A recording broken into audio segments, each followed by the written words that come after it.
नमस्कार, स्वागत है आप सभी का आज की खास कार्यक्रम खास मुलाकात में। आज हमारे साथ स्टूडियो मौजूद हैं कैलाश शर्मा जी सालीवाले, जो कि महासभा की उच्च स्तरीय समिति सदस्य और निर्वाचन समिति के सदस्य भी हैं।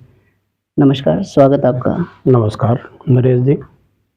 मैं विश्वकर्मा टुडे के संपादक श्रीमान आरपी शर्मा जी को सादर श्रद्धांजलि अर्पित करता हूं। आज उनके यहाँ मैं आया, ये मेरा सौभाग्य है और उनके होनहार सुपुत्र नरेश जी का भी मैं हार्दिक स्वागत अभिनंदन करता हूं। सर, हम आपके शुरुआती जीवन के बारे में जानना चाहेंगे। मेरा जन्म हमारे पुश्तैनी गांव साली जी। जो जयपुर जिले का आखिरी गांव है अजमेर बॉर्डर पे, वहाँ मेरा जन्म हुआ। प्राथमिक शिक्षा मैंने वहीं से प्राप्त की। जी। हमारे पिताजी का वहीं लकड़ी का व्यवसाय था।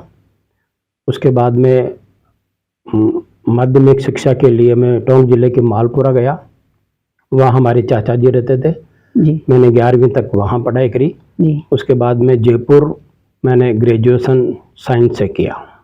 आप अपने व्यवसाय के बारे में थोड़ा सा बताएं, अपनी गतिविधियां, जो भी व्यावसायिक गतिविधियां हैं, किस तरह से आपने स्ट्रगल करा होगा या आज इस मुकाम पे पहुंचे हैं, उसके बारे में आप थोड़ा सा बताएं। ग्रेजुएशन के बाद में मैं फ्री था, आगे पढ़ाई का मन नहीं था और न पढ़ाई जैसा माहौल था, क्योंकि व्यावसायिक घराने होते हैं, वहाँ आगे कहीं जॉब करने की गुंजाइश तो रहती नहीं है। जी। कितने भी व्यक्ति हो, सब व्यवसाय में खपाने जैसी स्थिति रहती है। जी। 2-3 साल मैंने जयपुर में यहीं हमारे पिताजी का जो लकड़ी का व्यवसाय था, हम पहले हमारे गांव साली में लकड़ी का बहुत अच्छा बिजनेस था। उसके बाद में मालपुरा में भी बहुत अच्छा हमारा लकड़ी का बिजनेस था। बाद में हम सन 70 में जयपुर आ गए। जयपुर में हमने एक व्यावसायिक केंद्र खरीदा और वहाँ रहे। तो जयपुर जो मैंने पढ़ाई करी कॉलेज के, उसके बाद में मैं 2-3 साल वहीं रहा।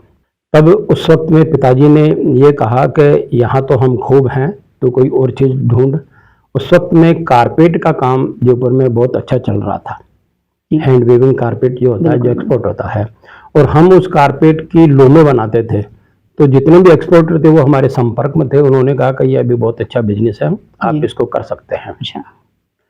तो मैंने गांव में करीब सन 80 में गांव में वो कारपेट का बिजनेस लगाया और वो काम वहाँ खूब चला, क्योंकि गांव में बेरोजगारी थी और बेरोजगारी की वजह से वहाँ एक अर्निंग का सोर्स गांव वालों को मिला, तो एकदम से टूट के लोग भाग पड़े और मेरा काम 10-12 साल इतना शानदार चला। मैंने आसपास के 20 गांव में वो काम चलाया। बहुत खूब। और बहुत अच्छा काम चला। बाद में किशनगढ़ हमारे पास में ही है, तो किशनगढ़ में मार्बल का काम खुल गया था। उन लोगों को भी लेबर की जरूरत थी, तो उन्होंने मुंह मांगे दामों पर गाँव से लेबर शुरू कर दी। तो जो मेरे जितने भी थे वो सब वहाँ चले गए और एक तरीके से लेबर का संकट आ गया। तब मैंने वो काम बंद कर दिया और बाद में फिर मैं जयपुर आ गया। जयपुर वीकेआई में 1 नंबर पे हमारा प्लॉट लिया हुआ था। पिताजी ने कहा कि यहाँ अपन हमारा काम आसानी से कर सकते हैं। मैंने उनको हाँ करी, वहाँ शेड लगाया और विश्वकर्मा इंडस्ट्रियल एरिया पास होने की वजह से मुझे काम काफ़ी मिला। हमारी शुरुआत वाली लाइन थी ट्रक बॉडी का मटेरियल सप्लाई करने का। अच्छा। लकड़ी का। लेकिन विश्वकर्मा इंडस्ट्रियल एरिया पास होने की वजह से और एक्सपोर्ट का काम होने की वजह से वहाँ ऑटोमेटिक ग्राहक आने लगे और उन्होंने मुझे पैकिंग की तरफ मूव किया कि आप इधर आओ तो ज़्यादा बढ़िया है, क्योंकि स्टोन इंडस्ट्री वाले या और कास्टिंग इंडस्ट्री वाले दूसरे कई एक्सपोर्टर वहाँ थे। तो वो काम मुझे और भी अच्छा लगा, तो मैं ट्रक बॉडी की तरफ से मेरा रुझान पैकिंग की तरफ आ गया और आज एक्सपोर्टर्स के लिए पैकिंग का मेरा काम वुडन स्ट्रिप्स जो है, वुडन पैकेजिंग का श्री टिम्बर के नाम से हमारा व्यवसाय है। बहुत बढ़िया। व्यवसायिक गतिविधियों के साथ साथ आपका समाज सेवा में किस तरह से रुझान हुआ? समाज सेवा के पहले व्यवसायिक की गतिविधियां थोड़ी मेरी बढ़ी। वहाँ एक व्यापार मंडल का गठन हुआ था और वहाँ मुझे जनरल सेक्रेटरी, वो जॉइंट सेक्रेटरी के लिए मुझे खड़ा किया गया और उसके बाकायदा चुनाव हुए, बहुत चहल पहल हुई और मैं उसमें बहुत अच्छे मतों से जीता। बहुत बढ़िया। उसके बाद में मेरा काम करने का तरीका कुछ ऐसा था कि मैं हर काम को बहुत ही परफेक्ट तरीके से करता था, यह नहीं कि लिपापोती कर दी। तो उस वजह से मेरा वहाँ उधर नाम हुआ कि ये एक लड़का है और ये अच्छा काम करता है। जी पास में दादी का फाटक की विकास समिति थी। जी विकास समिति वालों ने बच्चों को प्रोत्साहित करने का एक जिम्मा उठाया जी। और उन्होंने मुझे अपने कार्यक्रम में प्रथम बार गेस्ट के रूप में आमंत्रित किया। मैं वहाँ गया और उनके कार्यक्रम मुझे बहुत अच्छा लगा, तो मैं उनकी हर गतिविधियों में पार्टिसिपेट करने लगा जी। बाद में उन्होंने मुझे वहाँ का अध्यक्ष बना दिया। अध्यक्ष बनाने के बाद में हम ये हर साल एक फंक्शन करते थे जिसमें प्रतिभावान विद्यार्थियों को हम प्रोत्साहित करते थे। वो कार्यक्रम इतना बढ़िया होने लगा, हमारे पास में ऐसी टीम थी कि टीम में तो ज्यादातर लोग बाग सब कारपेंटर लाइन के थे जी। लेकिन जब एक टीम बन जाती है तो काम कैसा भी हो वो सारा काम आसान हो जाता है। तो हमने वहाँ इस तरीके से, मेरा विजन था और टीम भावना थी जी। उसको लेकर जब हमने काम किया तो हमारे फंक्शन इतने शानदार होने लगे कि पूरे जयपुर में चर्चा का विषय हो गया। बिल्कुल। उस विषय को देख के जो जयपुर के समाज के जो दूसरे व्यक्ति थे उन्होंने मुझे समाज में आगे आने के लिए कहा। इसमें मैं स्वर्गीय श्री मूलचंद जी बिसायती जी का नाम लूंगा जी। उन्होंने मुझे काफी मोटिवेट किया क्योंकि वो उनकी पोस्टिंग कुछ दिनों पहले दूदू में थी, वीडियो के रूप में थे। दूदू तहसील में मेरा गांव पड़ता है। बिल्कुल। तो उनसे मेरा थोड़ा घनिष्ठ था। उन्होंने उस वक्त के जो प्रदेश अध्यक्ष जी कांति प्रसाद जी टाइगर साहब, उनको कहा कि ये बहुत अच्छे आदमी हैं और आप चाहो तो इनको अपनी कार्यकारिणी में ले सकते हैं जी। उस वक्त में उनके 3 जिलों में चुनाव ड्यू थे और वो चुनाव करवाने के लिए उन्होंने मुझे उस वक्त में चुनाव अधिकारी नियुक्त कर दिया। ये मेरा पहला सामाजिक दायित्व मुझे मिला। बहुत बढ़िया। और मैंने उस काम को इतने अच्छे तरीके से किया। उसमें जयपुर, अलवर और दौसा 3 जिलों के चुनाव मैंने कराए। दौसा में तो सर्वसम्मति बन गई थी जी। लेकिन अलवर में बहुत घमासान हुआ। मैंने बिल्कुल निष्पक्ष तरीके से शानदार व्यवस्थित चुनाव करवाए तो एक बहुत अच्छी छवि मेरे में हुई। फिर जयपुर के चुनाव जब हुए तो उसमें मेरी एक तरीके से अग्नि परीक्षा हुई क्योंकि अपोजिशन पार्टी की तरफ में मेरे कुछ रिश्तेदार थे। उन्होंने मुझे दबाव देने की कोशिश करी लेकिन मैंने सारा काम एक तरीके से आप कहो टीएन सेशन की तरह मैंने काम किया और उस चुनाव को इतना रोचक, रोमांचक और व्यवस्थित कर दिया कि पूरे एरिया में मेरा नाम हो गया कि ये बहुत अच्छा कार्यकर्ता है। बहुत बढ़िया। तब से मेरी शुरुआत हुई। उसके बाद में फौजी साहब प्रदेश अध्यक्ष बने जी। तो वहीं लोगों ने, सामाजिक लोगों ने उनसे कहा कि आप महामंत्री के रूप में उनको जरूर लीजिए, आप कुछ भी कीजिए। उन्होंने मुझे महामंत्री के रूप में लिया और मैंने वहाँ बहुत अच्छा काम किया। उस वक्त में अभी की तरह कोई टीम नहीं होती थी, कोई सिस्टम नहीं होता था, केवल वन मैन शो होता था। A to Z काम मुझे करने पड़ते थे। फौजी साहब का तो केवल हुक्म था कि आप ये करो वो करो वो करो, तो वो काम सारे मैं करता था। सही बात। उसमें चुनाव करवाना है, बैठकें करवाना है, पत्रों के जवाब देना है, सारे काम मैंने बहुत अच्छी तरीके से किए। तो धीरे धीरे धीरे मेरी ख्याति पूरे शहर में, पूरे राज्य में होने लगी। उसके बाद में रविशंकर जी का चुनाव आया। रविशंकर जी ने भी मुझे महामंत्री नियुक्त किया और उस वक्त में बंडेला साहब महासभा के प्रधान बने। उन्होंने अपना शपथ ग्रहण जयपुर में किया जी। उस सारे कार्यक्रम की व्यवस्था मैंने देखी। मेरे हिसाब से वो कार्यक्रम हुआ तो बहुत शानदार हुआ और मेरा नाम एक तरीके से पूरे देश में हो गया। एक अच्छा काम करने वाला आदमी है ये। दादी का फाटक विकास समिति से आपका सामाजिक जीवन शुरू हुआ और आज महासभा के चुनाव अधिकारी और महासभा उच्च स्तरीय कमेटी तक आप पहुँचे हैं। इस बीच में जिन जिन गतिविधियों में आपने पार्टिसिपेट किया, जो आप पदों पर रहे हैं, आपकी क्या क्या उपलब्धियां रही है, थोड़ा सा आप शेयर करेंगे। रविशंकर जी के साथ में जब महामंत्री में रहा तब भी यही चीज़ थी, सारे काम मुझे करने पड़ते थे और मैं बिल्कुल परफेक्ट तरीके से हर कार्य को करने की मेरी आदत रही है जी। उस सारे काम को देखकर महासभा ने राजस्थान को सर्वश्रेष्ठ राज्य के नाम से पुरस्कृत किया। और रविशंकर जी ने जो एक बेड़ा उठाया था उस वक्त में प्रदेश सभा भवन पर लीज मनी काफी बकाया थी, लगभग 1 करोड़ रुपए और राज्य सरकार पड़ोस में जो जाट समाज का भवन था वहां लीज मनी काफी कम थी और अपने समाज में काफी ज्यादा थी। जी। इस चीज को मैंने रविशंकर जी को कहा कि ये तो अपने साथ में अन्याय है। रविशंकर जी ने भी 2-4 वकीलों से और जजों से बात करी। जी। उन्होंने कहा कि निश्चित रूप से यह पक्षपात है, अगर आप इसमें कुछ ठोस कदम उठाएंगे तो हो सकता है सफलता मिले। तो रविशंकर जी ने राज्य सरकार के खिलाफ कोर्ट में, हाई कोर्ट में केस दायर किया और उसमें हमारी जीत हुई। जीत होने से समाज के 1 करोड़ रुपए बचे, केवल 5 लाख में वो मामला सलटा और इसकी ख्याति पूरे देश में हुई कि एक व्यक्ति है जिसे जो अहम काम जो पूर्व के प्रदेश अध्यक्ष हैं उन्होंने नेग्लेक्ट किया और धीरे धीरे वो बढ़ता रहा, 1 करोड़ रुपए तक आ गया, जिसे 5 लाख में सटाया उसका। बहुत बढ़िया। तो ये एक बहुत अच्छा अचीवमेंट था। प्रदेश सभा राजस्थान को सर्वश्रेष्ठ राज्य का वो मिला।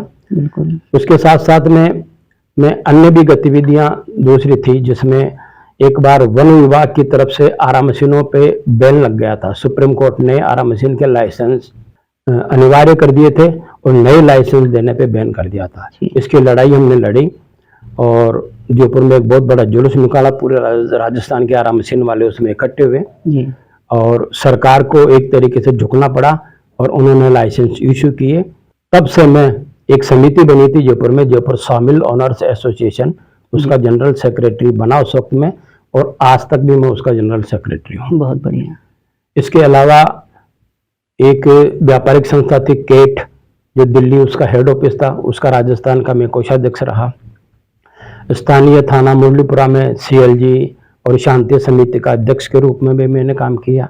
तो कुल मिला के अपने व्यक्तिगत समाज के अलावा भी मैंने काफी कुछ काम किया। बहुत बढ़िया। और महासभा के अभी जो चुनाव हैं उसके अंदर भी आपका विशेष अहम रोल। रविशंकर जी जब महासभा के प्रधान बन गए तो उन्होंने मुझे राजस्थान का प्रदेश प्रभारी नियुक्त किया जी। और चुनाव कराने का भी तो उन्होंने मुझे थोड़ा जिम्मा दिया। धीरे धीरे मैं चुनाव अधिकारी के रूप में काफी ख्याति मुझे मिली और मैंने महासभा प्रधान के भी 3-4 इलेक्शन, नेमीचंद जी का इलेक्शन है, रामपाल जी का इलेक्शन है, वो इलेक्शन मैंने जो अन्य हमारे साथी हैं उनके साथ में मिलकर वो बहुत ही व्यवस्थित तरीके से वो चुनाव करवाए जी। और आज इस निष्पक्ष और श्रेष्ठ चुनाव अधिकारी रूप में मेरी पहचान है। बिल्कुल। अभी महासभा ने एक निर्वाचन समिति का गठन किया है, उसमें जो महासभा का संविधान है उस संविधान में चुनाव से रिलेटेड कई बातें नहीं है जी। और उसका खामियाजा हमें जब कोई चुनाव करवाते हैं तब उठाना पड़ता है। लोग बात कहते हैं कि संविधान में तो ये नहीं है, ये नहीं है, ये नहीं है, आप कैसे करवा रहे हो, क्या करवा रहे हो जी। तो अभी जो वर्तमान में रामपाल जी जो प्रधान हैं उन्होंने ये सोचा कि क्यों न एक ऐसी समिति का गठन करें जो उन सब कमियों को दूर करके एक नई नियमावली बनाए जिसमें ये सारी जो कमियां आती है या जो परेशानी आती है वो दूर हो। तो अभी मैं उस निर्वाचन समिति का सदस्य हूँ। 5 लोगों की हमारी कमेटी है और हम इस पे कार्य कर रहे हैं। हमारी ये कोशिश रहेगी कि जितनी भी असुविधा होती है, जितनी भी परेशानी होती है जो संविधान में नहीं है, उन सब को हम वर्णित करके महासभा के सामने पेश करेंगे और मुझे लगता है कि अगली महासभा की मीटिंग में वो सारे नियमावली प्रस्ताव पास करके उसको एप्लीकेबल करेंगे। ये काम मुझे मिला है। बहुत बढ़िया साहब। समाज के वर्तमान परिप्रेक्ष्य में आप क्या बदलाव देखना चाहेंगे? समाज अब काफी जागृत हो गया है जी। और आर्थिक रूप से भी काफी संपन्न हो गया है, तो लोगों में काफी महत्वाकांक्षाएं बढ़ गई है, इससे थोड़ी जागृति भी आई है। जब चुनाव होते हैं तब काफी चहल पहल होती है, लोगों में एक जागृति आती है। लोग बाग जब अलग अलग उम्मीदवारों को देखते हैं या मतदान करते हैं या उसके बाद में जो देखते हैं तो उनमें भी एक ऐसी भावना आ गई कि ऐसा होना चाहिए, वैसा होना चाहिए, वैसा होना चाहिए। तो निश्चित रूप से समाज काफी जागृत हो गया। लेकिन एक कमी होती है कि जब चुनाव में जो 2 गुट बनते हैं वो गुट चुनाव तक ही सीमित रहने चाहिए, चुनाव के बाद में उन गुटों का कोई महत्व नहीं है। लेकिन पता नहीं क्यों वो गुट परमानेंट बन जाते हैं और जो नेतृत्व है, वर्तमान नेतृत्व है, उसको लोग बाग नकारते हैं। ये एक बहुत बड़ी कमी है। जो भी नेतृत्व हुआ 3 साल के लिए बना, आप उसको स्वीकार करो और उन्हें सुझाव दो, उनका सहयोग करो जिससे वो और समाज में बहुत अच्छी तरह से काम करे। बिल्कुल। ये नहीं कि उनके बारे में हर चीज में नेगेटिव आप करते रहो। अगर ये करोगे तो ये समाज के लिए बहुत बड़ी कमी है। मैं चाहता हूं कि ये जो दुर्भावना है, ये जो गुटबाजी है, ये खत्म हो और एक भाईचारा की भावना सब मिलकर अगर समाज में साथ दे तो हमारा समाज काफी ऊंचाइयां छू सकता है। बिल्कुल, आपका बिल्कुल कहना सही है। जहाँ तक मुझे भी लगता है कि अगर अपन बात करें कि एक पक्ष और दूसरा पक्ष, तो इलेक्शन की बात खत्म होते है उसको सुझाव अगर अपन बताएँगे तो शायद वो उन सुझावों पे अगर गौर करें तो शायद ये कमियाँ दूर हो जाएँ। सुझाव तो मैं उन लोगों को ये कहना चाहता हूं कि कल आपका नंबर भी आएगा। अगर आप नेतृत्व करेंगे और फिर आपके सामने जब दूसरे लोग बाग आपको नकारेंगे, तब आपके मन में जो भावना आएगी वो भावना आपके मन में अभी आनी चाहिए, जिससे समाज तो आगे तरक्की तब करेगा कि सब मिलकर काम करेंगे। जब सहयोग करेंगे तभी बटवृक्ष मजबूत बनेगा, नहीं तो छोटा सा पेड़ बड़ा नहीं बन पाएगा। तो मेरा तो उन लोगों को यही कहना है कि नेतृत्व में विश्वास रखो, नेतृत्व को सहयोग करो और समाज को आगे बढ़ाओ। छोटी मोटी कमियां हर चीज में होती है, भगवान राम में भी लोग बाग कमियां निकालते हैं, तो कमियां मत निकालो, सुझाव दे सकते हैं आप और अच्छाइयों की तरफ अगर बढ़ेंगे तो आज का समाज, हम विश्वकर्मा भगवान के संतान हैं, बौद्धिक रूप से काफी विस्तृत हमारी क्षमता है, तकनीकी रूप हमारा बहुत बढ़िया है और ईश्वर की कृपा से अब आर्थिक दृष्टि से भी हम काफी संपन्न हो गए हैं। राजनीतिक क्षेत्र में कुछ पिछड़े हुए हैं, वो तभी अपन कर पाएंगे कि पूरा समाज एकजुट रहेगा, तभी हम आगे बढ़ पाएंगे। बिल्कुल वही बात है ना कि जहाँ अपन बात करते हैं कि जब तक अपन घर संगठित नहीं करेंगे तब तक समाज संगठन की बात करते हैं। बिल्कुल तो सबसे पहले अपन अपना समाज को जो है संगठन करने की कोशिश करें। बिल्कुल और वो तभी होगा कि जब अपन एक घर का मान के चलें, एक सदस्य की तरह आपस में एक दूसरे को, तभी ये हो पाएगा। बिल्कुल सही है आपका कथन। आगामी 3 सितंबर को एक विश्वकर्मा वंशज महाकुंभ होने जा रहा है, इसके बारे में आपके क्या विचार है? महाकुंभ होने जा रहा है, ये बहुत अच्छा विचार है और मैं धन्यवाद देना चाहूँगा प्रदेश अध्यक्ष राजस्थान श्रीमान संजय जी अरसवाल और महासभा प्रधान श्रीमान रामपाल जी को, जिन्होंने ये ऐसा विचार किया और उसको समाज के सामने लाए। पूरा समाज आपको बहुत अच्छी तरह सहयोग करेगा और मैं सभी से ये अपील करता हूँ, क्योंकि आज का राजनीतिक युग है, इसमें संख्या बल ही महत्वपूर्ण होता है। तो हमें अगर संगठित रहेंगे, पूरे समाज को एकजुट होकर सरकार के सामने हमारी मांगे एकजुट होकर प्रस्तुत करेंगे, तो मैं समझता हूं कि सरकार को हमारी मांगों की तरफ ध्यान देना पड़ेगा। तो ये बहुत अच्छा प्रयास है और मैं भी अपील करता हूं कि एक दिन समाज के नाम हर आदमी को निकालना चाहिए और उसमें भरपूर सहयोग करना चाहिए। बहुत बढ़िया। आप दर्शकों को हमारे समाज बंधुओं के नाम और युवाओं के नाम संदेश दीजिए कुछ। आज समाज आगे बढ़े, इसके लिए एक ही चीज महत्वपूर्ण है, शिक्षा जी। और शिक्षा में समाज काफी आगे बढ़ा है, काफी आईएएस अफसर आरएएस अफसर बन रहे हैं, आईपीएस अफसर बन रहे हैं और तकनीकी क्षेत्र में काफी आगे जा रहे हैं जी। तो सभी से यही अपील करूंगा कि अपने बच्चों को शिक्षा की तरफ विशेष तौर से ध्यान देवें, उनको आगे बढ़ाए, तो आपका खुद का, व्यक्ति का, खुद का और समाज का बहुत विकास होगा, देश का विकास होगा। और हमारा समाज, मैंने पहले बताया, तकनीकी रूप से काफी समृद्ध है, तो इसमें हमें बहुत अच्छी सफलता मिल सकती है। मैं सभी से यह अपील करना चाहता हूं कि शिक्षा की तरफ बहुत अच्छा जोर देवें। जो छोटी मोटी बुराइयां हैं, जो कुरीतियां हैं, उनको दूर कर कर सब मिलकर समाज को आगे बढ़ाने की सोचे। युवाओं से मैं खास तौर से ये कहना चाहूंगा कि आपके सामने एक सुनहरा भविष्य है और काफी चुनौतियां भी आपके सामने है, काफी रास्ते भी आपके सामने हैं। उन सब का सामंजस्य रखकर, हालांकि जांगीर समाज ऐसा है कि उसमें नौकरी के लिए कहीं जाने की जरूरत नहीं है, क्योंकि खुद का धंधा हम बहुत अच्छी तरह से कर सकते हैं। आज जितने भी समाज के बड़े बड़े भामाशाह हैं या जो प्रतिष्ठित व्यक्ति हैं, सब ने अपना खुद का व्यवसाय किया है। बिल्कुल। और सब बिल्कुल छोटी सी जगह से उठकर, जमीन से उठकर आज वहां तक पहुंचे हैं। तो उनको प्रेरणा समझकर उनके हिसाब से अगर काम करेंगे तो मैं समझता हूँ कि आपका खुद का भी विकास होगा और समाज का भी विकास होगा, देश का भी विकास होगा। बिल्कुल। बंधुओं, आज हमने समाज हित में काफी अहम बातें जानी, जिनके लिए आपका बहुत बहुत धन्यवाद। धन्यवाद नरेश जी। मैं विश्वकर्मा टुडे परिवार को मेरी तरफ से उनका बहुत ही अभिनंदन करना चाहता हूं, जिन्होंने मुझे ये मौका दिया अपनी बात समाज के सामने रखने का। और आपका ये जो कार्यक्रम चल रहा है, यह बहुत ही प्रशंसनीय है। पूरे समाज में इस कार्यक्रम की प्रशंसा होती है। पुनः आपको एक बार धन्यवाद। मिलते हैं अगले सप्ताह किसी नई हस्ती के साथ, तब तक आप देखते रहिए विश्वकर्मा टुडे न्यूज़।